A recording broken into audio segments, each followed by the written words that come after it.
তারেক রহমানের ব্যাপারে একজন সমন্বয়ক বলেছেন যে উনি ছাত্রদের ভাষায় নাকি কথা বলছেন। প্রশ্ন হচ্ছে, দেশের সবচেয়ে গুরুত্বপূর্ণ রাজনৈতিক দলের সবচেয়ে সিনিয়র নেতার ব্যাপারে কথা বলার ক্ষেত্রে সবাইকে খুব সতর্ক হতে হবে। হাসনাত আবদুল্লাহ থেকে শুরু করে সকল ছাত্র সমন্বয়ককে বলছি, তোমাদের এই আন্দোলনের সাথে তোমরা 3 সপ্তাহে আন্দোলন করো নাই।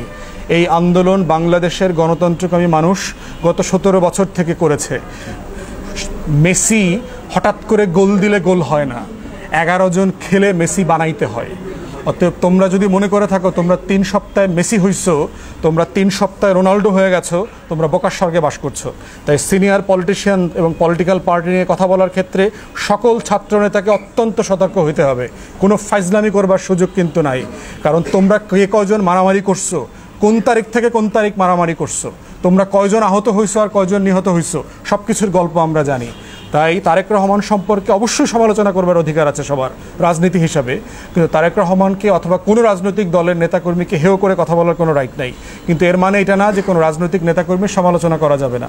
তার ব্যাপারে যেটা বলা হয়েছে, উনি ছাত্রদের ভাষায় কথা বলছেন। ছাত্রদের এই আন্দোলনে তো বিএনপির রোল ছিল। বিএনপির মহাসচিব বলেছেন যে এই জুলাই আগস্টের গণহত্যায় বিএনপির 200-র উপরে নেতাকর্মী মারা গেছে। তো ছাত্রদের ভাষায় কথা বলা মানে এটা কী ধরনের কথা? তত আমরা মনে করি যে কথা বলার ক্ষেত্রে সতর্ক হইতে হবে। কোনো রাজনৈতিক নেতাকে ছোট করা যাবে না, কারোর ত্যাগকে ছোট করা যাবে না। মাদ্রাসারও শত শত মানুষ শহীদ হয়েছেন, কওমি মাদ্রাসার, আলিয়া মাদ্রাসার, জামাতের, শিবিরের, হেফাজতের। প্রত্যেকের অবদানকে শ্রদ্ধার সাথে স্মরণ করতে হবে আমাদের এই আন্দোলনে। এটা কোনোভাবে ছোট করবার সুযোগ নাই। সাংবাদিকরা দায়িত্ব পালন করতে গিয়ে 4 না 6 জন সাংবাদিক শহীদ হয়েছেন। তবে প্রত্যেকের অবদানকে গুরুত্ব সহকারে দেখতে হবে। একক কোনো ভিত্তির উপরে আন্দোলন হয় নাই, এটা যেন সবার মনে থাকে। এই আন্দোলনটা সারা বাংলাদেশ মিলে আন্দোলন করেছে। 3 সপ্তাহে 3.5 জন এসে আন্দোলন করে নাই। ঢাকা বিশ্ববিদ্যালয় থেকে শুরু করে পাবলিক ইউনিভার্সিটির 19শে জুলাই পর থেকে তেমন কোনো কন্ট্রিবিউশন নাই। এই আন্দোলনটা ক্যারি আউট করেছে প্রাইভেট ইউনিভার্সিটি, জাতীয় বিশ্ববিদ্যালয়ের ছেলেমেয়েরা এবং মাদ্রাসার ছাত্ররা। অতএব সেই আন্দোলনের ব্যাপারে সবাইকে অবদানের জায়গাটা শেয়ার করতে হবে এবং সবাইকে ন্যায্যতার ভিত্তিতে সম্মানের সাথে আন্দোলনের শেয়ার দিতে হবে। আমরা মনে করি এর বাইরের অন্য কোনো আলোচনাটা আমাদের সবার জন্য সুখকর হবে না। আমাদের মাথায় রাখতে হবে যে আমাদের সবার একটা কমন শত্রু আছে, সেটা হচ্ছে আওয়ামী ফ্যাসিবাদ। তারা চলে যায় নাই।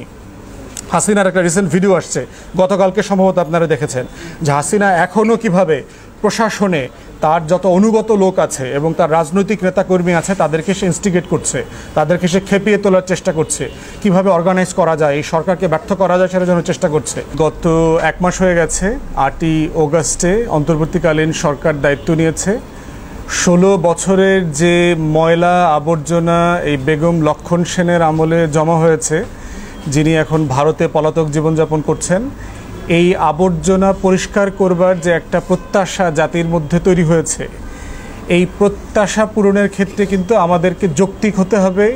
আমাদের প্রত্যাশাগুলো ন্যায্য, আমাদের প্রত্যাশাগুলো চাই যে আমরা গ্র্যাজুয়ালি আস্তে আস্তে করে সেগুলো যেন পূরণ করা হয়। কিন্তু এটা করবার ক্ষেত্রে আমাদেরকে এটা মাথায় রাখতে হবে যে 1 মাস বয়সী একটা শিশু সরকারের কাছ থেকে 16 বছরের একটা ফ্যাসিবাদী আমলের সকল আবর্জনা পরিষ্কার করবার দায়ের ব্যাপারটা যেন আমরা মাথায় রাখি। বাংলাদেশে দেখেন পার্টিকুলারলি যে বিষয়টাতে কনসার্ন সবাই বলছেন সেটা হচ্ছে আইনশৃঙ্খলা বাহিনীর যে অনুপস্থিতি। আপনারা জানেন যে পুলিশ সদস্য আমাদের আছে 2,30,000-এর মতো। এর ভিতরে 1,40,000-এর উপরে হচ্ছে এই আওয়ামী আমলে যাদেরকে নিয়োগ দেওয়া হয়েছে। তো ধরেই নিতে পারছেন যে পুলিশের প্রায় 60%-এর অধিক হচ্ছে আওয়ামী আমলে নিয়োগপ্রাপ্ত। এর ভিতর থেকে 40% উপরে 5ই অগাস্টের পরে অস্ত্র নিয়ে থানা থেকে যে তারা বের হয়েছে, তারা আর কাজেও ফিরে যায় নাই, থানাতেও ফিরে যায় নাই, অস্ত্র জমা দেয় নাই। ব্রিগেডিয়ার জেনারেল শাখাত হোসেন সাহেব যখন দায়িত্বে ছিলেন স্বরাষ্ট্র উপদেষ্টা হিসাবে, উনি বলেছিলেন যে ক্ষমতা নেবার একটা বৃহস্পতিবারের ভিতরে সকল অস্ত্র এবং দায়িত্ব হিসাবে থানাতে জয়েন করতে হবে, যেটা অনেকেই করেন নাই। পরবর্তী দায়িত্ব পরিবর্তন হয়ে গেছে। তো এই বিশাল সংখ্যক পুলিশ সদস্যের অনুপস্থিতি বাংলাদেশে আইনশৃঙ্খলা পরিস্থিতি রক্ষা করবার ক্ষেত্রে একটা প্রতিবন্ধকতা, একটা ভ্যাকুয়াম তৈরি করেছে। দ্বিতীয় একটা সমস্যার জায়গা হচ্ছে আমাদের ওসি। আপনারা জানেন যে আমাদের যে লোকাল পুলিশ স্টেশনগুলো তারাই মেইনলি হচ্ছে স্থানীয়ভাবে আইনশৃঙ্খলা বাহিনীর যত ইস্যুজ আছে, নাগরিক সমাজের নিরাপত্তার ব্যাপারটা তারা দেখভাল করেন। আমাদের 700-র মতো ওসি আছে, পুলিশ স্টেশন আছে, শিল্প পুলিশ আছে, ট্যুরিস্ট পুলিশ আছে, এগুলো সব কিছু মিলায় বলছি আর কি, আমাদের লোকাল উপজেলা থানার বাহিরে। তো এই 700 ওসিকে অধিকাংশ জায়গাতে অলমোস্ট 2-4 জন ছাড়া কাউকে পরিবর্তন করা হয় নাই। তাহলে লোকাল স্থানীয়ভাবে আইনশৃঙ্খলা পরিস্থিতি রক্ষা করবার যে দায়িত্ব, সেই দায়িত্বটা নতুনভাবে কিভাবে পালিত হবে? যেই মানুষগুলোর নেতৃত্বে পুলিশ লক্ষ লক্ষ রাউন্ড গুলি ছুঁড়েছে, হাজার হাজার মানুষকে হত্যা করেছে, আহত করেছে গত মাসের 5 তারিখে, ঠিক একই লোকগুলোকে একই থানায় ওসি হিসাবে দায়িত্ব রেখে সেই বাহিনীর কাছ থেকে আমরা কিভাবে নিরাপত্তা আশা করতে পারি? আমরা ইতিমধ্যে বারবার বলেছি যে বাংলাদেশে ওসি প্যানেলভুক্ত হবার মতো 2000-এর বেশি ইন্সপেক্টর অলরেডি এনলিস্টেড আছে। মানে আপনি চাইলে 700 ওসিকে 1 ঘন্টার ব্যবধানে পরিবর্তন করে দিতে পারবেন। এবং এর ভিতরে গোয়েন্দা সংস্থার রিপোর্টও আছে যে ওসি হিসাবে কারা কারা আওয়ামী লীগের পক্ষের লোক না, অথবা কারা কারা বিরোধী দলের লোক, কারা কারা পদবঞ্চিত গত 16 বছর থেকে। তো আপনি সততা, যোগ্যতা, মেধা এবং গোয়েন্দা যে প্রতিবেদন আছে, এই সব কিছুর উপরে ভিত্তি করে কয়েক ঘন্টার মধ্যে এই ওসি প্যানেল থেকে পুরো 700+ থানা রিপ্লেস করে ফেলা সম্ভব। এইটা যদি না করেন, আপনি স্থানীয় প্রশাসনের মাধ্যমে কিভাবে আইনশৃঙ্খলা বাহিনীর লিডারশিপটা নেবেন, নেতৃত্ব নেবেন, এটা আমরা দেখতে পাচ্ছি না। আমাদের এই রিসোর্স অলরেডি আছে, স্বরাষ্ট্র উপদেষ্টা না কেন করছেন না?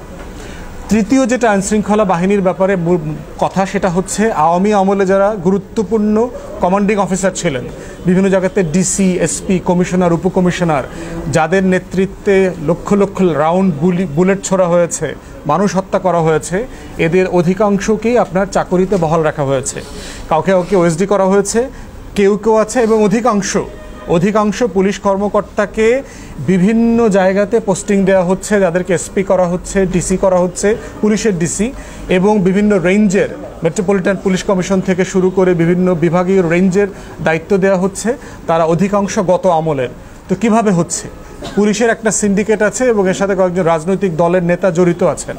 তারা কোটি কোটি টাকা পুলিশ বাণিজ্য করছেন।